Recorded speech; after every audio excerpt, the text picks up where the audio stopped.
Good evening. This is Janaki. ఈరోజు వచ్చేసి మనము ఫంక్షన్ ఆఫ్ మార్కెటింగ్ గురించి తెలుసుకుందాము. మీరు ఒకవేళ ఒక పెద్ద కంపెనీలోకి వెళ్తే అక్కడ మార్కెటింగ్ టీమ్ అనేది ఉంటుంది. లేదు అంటే ఒకవేళ మీరు ఒక్కరే చిన్న స్టార్టప్ కంపెనీలో కానీ లేదా నార్మల్ చిన్న చిన్న కంపెనీస్ మిమ్మల్ని అప్రోచ్ అయినప్పుడు ఆ యొక్క ప్రాజెక్ట్ని మనం ఎట్లా హ్యాండిల్ చేయాలి అలాగైనా కూడా మనం ఇక్కడ తెలుసుకోవచ్చు. యాజ్ ఏ డిజిటల్ మార్కెటింగ్ గా మన యొక్క పనులు ఏంటి అక్కడ. ఫంక్షన్ ఆఫ్ మార్కెటింగ్ లో మార్కెటింగ్ ప్లాన్ ఉంటుంది, కంపెనీకి బ్రాండింగ్ ఎలా చేయాలి, customer services, community management, promotion, market research, ఇవన్నీ కూడా యాజ్ ఏ డిజిటల్ మార్కెటర్గా మనం చేయాల్సి ఉంటుంది. ఆ కంపెనీలో ఈ టీం అంతా కూడా ఆ కంపెనీలో మార్కెటింగ్ కోసం పనిచేస్తూ ఉంటుంది. ఫస్ట్ వచ్చేసి మార్కెటింగ్ ప్లానింగ్.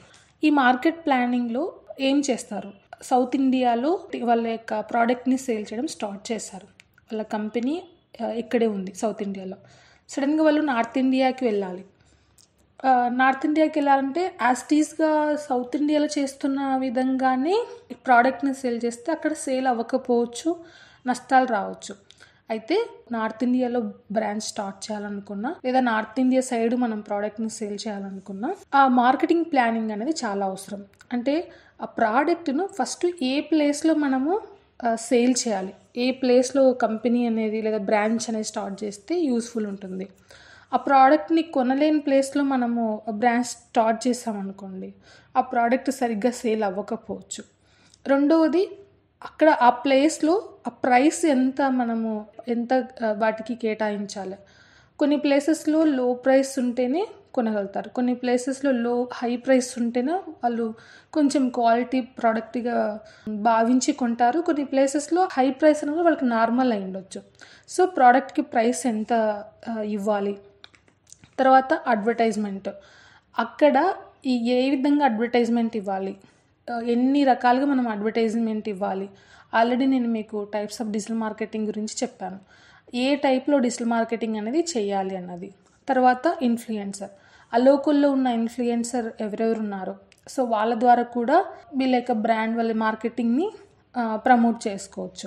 అలాగే స్ట్రాటజీస్ అన్నమాట, అంటే ఆ ప్రాంతంలోకి వెళ్ళి మనం ప్రోడక్ట్ని సేల్ చేయడానికి లేదా బ్రాండ్ స్టార్ట్ చేయడానికి ఎలాంటి స్ట్రాటజీస్ యూజ్ చేయాలి, ఇవన్నీ కూడా మార్కెటింగ్ ప్లానింగ్లోకి వస్తాయి. రెండవది వచ్చేసి బ్రాండింగ్.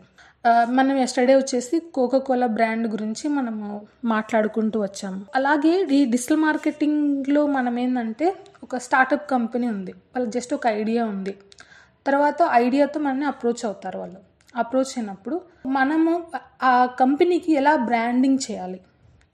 కొన్నిసార్లు వాళ్ళకి లోగో ఉంటుంది, ఆ లోగోకి స్లోగన్ కూడా ఉంటుంది. మనము ఎక్కువగా క్లాత్లో కానీ లేదా ఒక వస్తువు కొనడానికి ఎక్కువ బ్రాండ్ సైడ్ వెళ్తాం. ఎందుకని, బ్రాండ్ అయితే క్వాలిటీ ఉంటాయి అనేది. సో అలాగే ఫస్ట్ మనము బ్రాండ్ అంటేనే మనకి ఒక ప్రోడక్ట్ తీసుకున్నప్పుడు ఆ ప్రోడక్ట్ని క్వాలిటీ అనమాట. ఆ క్వాలిటీ ఉన్నప్పుడు ఏమవుతుందంటే అది మౌత్ పబ్లిసిటీ ద్వారానే అందరికి రీచ్ అవుతుంది. క్వాలిటీ ఉన్నప్పుడు, క్వాలిటీ లేనప్పుడు కూడా అలాగే జరుగుతుంది అనుకోండి. అది పేరుకి మాత్రమే బ్రాండ్, అంత క్వాలిటీ ఉండదని వాడిన ప్రతి ఒక్కరు కూడా చెప్తూ ఉంటారు. సో ఆ బ్రాండ్కి మనం మన క్వాలిటీ అనేది ఏర్పాటు చేయాలి. తర్వాత ట్రస్ట్, లాయల్టీ అండ్ ట్రస్ట్. ఇప్పుడు మన ఇండియాలో అయితేనా టాటా అనుకోండి లేదా యాపిల్ అనుకోండి, మనకున్న ట్రస్ట్ ఏంటిదంటే యాపిల్ చూసిన వెంటనే యాపిల్ ఫోన్ హ్యాక్ అవ్వడానికి ఛాన్సెస్ ఉండవు. అంతేకాకుండా లైఫ్ ఎక్కువ టైం వస్తుంది, చాలా క్వాలిటీ ఉంటుందని కస్టమర్ ఆ క్వాలిటీని బట్టి ఆ బ్రాండ్ మీద నమ్మకం అనేది కూడా వాళ్ళకి బిల్డ్ అవుతుంది. ఇక మూడో వచ్చేసి ఇన్నోవేషన్. ఇప్పుడు ఏదైనా ఒక ప్రోడక్ట్ ఎక్కువ రోజులు వాడుతున్నప్పుడు అప్డేట్ అవ్వనప్పుడు ఏమవుతుందంటే అది అక్కడితోనే ఆగిపోతుంది.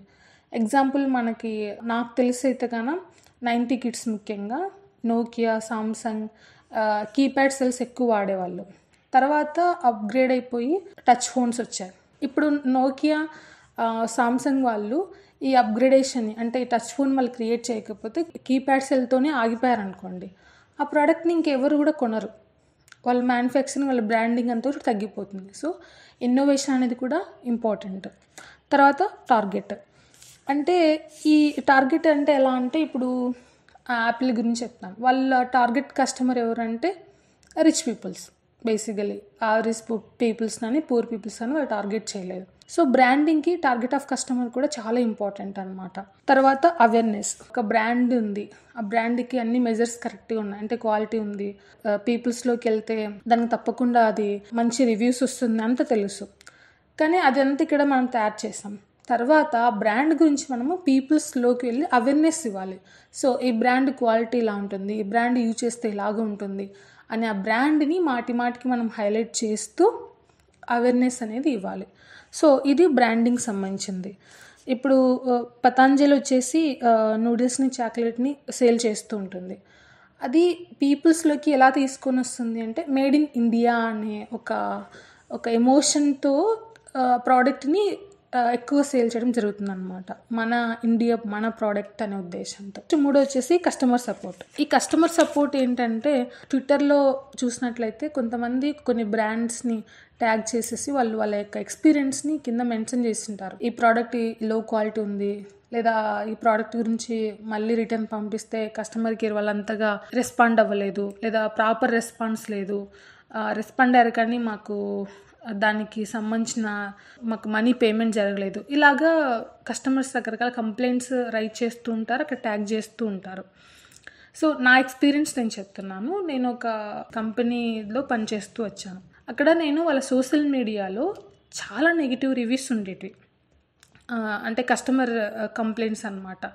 ఏంటంటే ఆ ప్రోడక్ట్కి వీళ్ళు రిటర్న్ చేయడం పెట్టలేదన్నమాట. ఓన్లీ ఆర్డర్ ఇవ్వడానికి ఉంటుంది, రిటర్న్ చేయడానికి వాళ్ళకి ఆప్షన్ ఉంటుంది.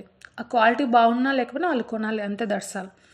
ఒకవేళ వీళ్ళు పబ్లిసిటీ కూడా చాలా ఇచ్చేవాళ్ళు, అంటే మోడల్స్తో, హీరోయిన్స్తో పబ్లిసిటీ ఇచ్చేవాళ్ళు. సో ఆ పబ్లిసిటీ చూసి వాళ్ళు చాలామంది ఆర్డర్ ఇచ్చేవాళ్ళు. అదే దాంట్లో లో క్వాలిటీ వస్తువులు కూడా ఎక్కువగా ప్రైస్ ఉండేటివి. అప్పుడు కస్టమర్ డిసప్పాయింట్ అయిపోయి కస్టమర్ కేర్ని అప్రోచ్ అయితే వాళ్ళకి ఎట్లాంటి రెస్పాన్స్ వచ్చేది కాదు. ఆ ప్రోడక్ట్ రిటర్న్ చేసినా కూడా వాళ్ళ మనీ మళ్ళీ రిటర్న్ వెళ్ళేది కాదనమాట వాళ్ళకి. సో అది పెద్ద ప్రాబ్లం అయ్యేది. తర్వాత సేల్స్ కూడా వాళ్ళు నెగిటివ్ రివ్యూస్ పెట్టడము, తర్వాత వాళ్ళు బ్రాండ్ గురించి ట్యాగ్ చేస్తూ రాయడం వల్ల సేల్స్ చాలా డౌన్ అయ్యేది వాళ్ళకి. సో అంటే నేను ఏం చెప్తున్నా అంటే మనకి యొక్క మార్కెట్ ఫంక్షనింగ్లో కస్టమర్ సపోర్ట్ అనేది కూడా చాలా ఇంపార్టెంట్. తర్వాత community management. Community management, customer support రెండు సేమ్ కాదు. కమ్యూనిటీ మేనేజ్మెంట్ అంటేనంటే డీలింగ్ విత్ ద పీపుల్. అంటే ఏంటంటే డీలింగ్ విత్ ద పీపుల్ అంటే పీపుల్స్ని ఎంగేజ్ చేయడం మన బ్రాండ్కి. సపోజ్ కొంతమంది కంప్లైంట్ ఇస్తూ వచ్చారనుకోండి, ఎగ్జాంపుల్, కంపెనీలో ఆ సర్వీసెస్కి ఆ కస్టమర్స్కి మధ్య ఉన్న ఆ యొక్క గ్యాప్ని మనం ఫిల్ చేయడం, అండర్స్టాండింగ్ చేసుకొని ఆ ప్రాబ్లమ్ని సాల్వ్ చేయడము. ఒక యాడ్ రన్ చేసినప్పుడు ఎంతమంది మన వెబ్సైట్కి ఎంగేజ్ అవుతున్నారు, ఈ డేటా అంతా కూడా ట్రాక్ చేయడం అన్నమాట. తర్వాత ఎన్ని సేల్స్ అవుతున్నాయి, ఎంతమంది ఎంగేజ్ అవుతున్నారు, ఎన్ని సేల్స్ అవుతున్నాయి, ఇదంతా కూడా కమ్యూనిటీ మేనేజ్మెంట్ కిందికి వస్తుంది. తర్వాత నెక్స్ట్ వచ్చేసి ప్రమోషన్స్. అంటే ఇప్పుడు మనకున్న బ్రాండ్, మనకున్న ప్రోడక్ట్ని ఎన్ని రకాలుగా మనం ప్రమోషన్ చేయొచ్చు, ఆ ప్రమోషన్ చేయడానికి ఎంత బడ్జెట్లో ఎంతమందిని రీచ్ అవ్వగలం, యాడ్ ప్రమోషన్ ద్వారా, టెక్స్ట్ ప్రమోషన్ ద్వారా, content promotion, video promotion, social media promotion, ఇలాగా అన్ని రకాలుగా మనం ప్రమోషన్, మన కంపెనీ యొక్క ప్రోడక్ట్ని, కంపెనీ యొక్క ఆ బ్రాండ్ని ప్రమోషన్ చేయడం అన్నమాట. తర్వాత మార్కెట్ రీసెర్చ్. ఇది చాలా ఇంపార్టెంట్. ఎందుకు అంటే మీరు మా కంపెనీకి వస్తే మా బ్రాండ్ ఇది ఎలాగ మా కంపెనీకి మార్కెటింగ్ చేస్తారు అని అడుగుతారనమాట. దాంట్లో వన్ ఆఫ్ ద పాయింట్ ఏంటంటే, సో ఇవన్నీ చెప్తాము మనము, ఇవన్నీ చెప్పి మెయిన్గా ఏంటంటే మార్కెట్ రీసెర్చ్ అనేది చాలా ఇంపార్టెంట్. యాజ్ ఎ మార్కెటర్గా మనకి ఇంపార్టెంట్, అలాగే కంపెనీ వాళ్ళకు కూడా చాలా ఇంపార్టెంట్ అనమాట. ఎందుకు అంటే ప్రతి ప్రోడక్ట్కి కూడా మనం మార్కెట్ చేస్తున్న ఈ కంపెనీ కంటే, ఈ యొక్క మనం తీసుకున్న ఈ కంపెనీ కంటే ఎదుటి వ్యక్తి గల కంపెనీకి సేల్స్ ఎక్కువగా ఉన్నాయి, ఎక్కువ అప్రోచ్ ఉందనుకోండి, అప్పుడు మనము అబ్జర్వ్ చేయాలి, రీసెర్చ్ చేయాలి. ఎందుకు వాళ్ళు ఏ స్ట్రాటజీ యూజ్ చేస్తున్నారు, ఎందుకు కస్టమర్స్ ఎక్కువగా ఆ బ్రాండ్కి, ఆ కంపెనీకి అట్రాక్ట్ అవుతున్నారు, ఇదంతా కూడా మనం మార్కెట్ కంపల్సరీగా రీసెర్చ్ చేయాలి. అప్పుడు ఇక్కడున్న లోపాలేంటో తెలుసుకొని మనము కంప్లీట్గా ఒక స్ట్రాటజీ యూజ్ చేసి మనం కూడా కొంచెం ఈ కంపెనీ ముందుకెళ్ళడానికి యూజ్ అవుతుంది అనమాట.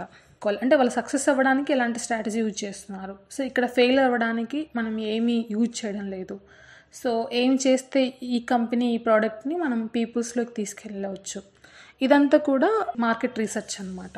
ఈ వీడియో ఉంటున్న ఎవరైనా మీరు ఏదైనా ఒక బిజినెస్ చేయాలి అనుకున్నా కూడా తప్పకుండా ఆఫీస్లో ఈ సర్వీసెస్, ఈ ఫంక్షనింగ్ అనేది వర్క్ అంతా ఉన్నప్పుడే ఆ ప్రోడక్ట్కి మీ కంపెనీకి లేదా మీ బిజినెస్కి అనేది సక్సెస్ అనేది ఉంటుంది. ఇవన్నీ కూడా ట్రీకి ఒక రూట్స్ లాంటివి అనమాట. ఇవి స్ట్రాంగ్గా ఉంటేనే మీ బిజినెస్ అనేది గ్రో అవుతుంది. ఇప్పుడు నేను చెప్పిన ఈ ఫంక్షన్ అంతా కూడా కరెక్ట్గా రన్ అవుతేనే గ్రౌండ్ లెవెల్లో ఆ బిజినెస్ అనేది గ్రో అవుతుంది. కస్టమర్ సపోర్ట్ సరిగ్గా లేకపోయినా, మార్కెటింగ్ ప్లాన్ సరిగ్గా లేకపోయినా, ప్రమోషన్ సరిగ్గా లేకపోయినా, తర్వాత కమ్యూనిటీ మేనేజ్మెంట్ సరిగ్గా లేకపోయినా, దీంట్లో ఏదో ఒకటి కరెక్ట్గా లేకపోయినా కూడా ఆ గ్రోత్లో డిక్రీజ్ అనేది తప్పకుండా ఉంటుంది. ఎఫెక్ట్ అనేది మనకు కంపల్సరీ కనిపిస్తుంది అనమాట. లేదు మీరు ఒక డిజిటల్ మార్కెటింగ్ ఏజెన్సీ రన్ చేయాలనుకుంటున్నారు అన్నప్పుడు ఆ బ్రాండ్ కంపెనీ దగ్గర మనం అగ్రిమెంట్ తీసుకున్న తర్వాత మనం కూడా ఈ సర్వీసెస్ని వాళ్ళకి ప్రొవైడ్ చేయగలగాలి. సో ఇదండి ఈరోజు ఫంక్షన్ ఆఫ్ మార్కెటింగ్ గురించి. Thank you for watching.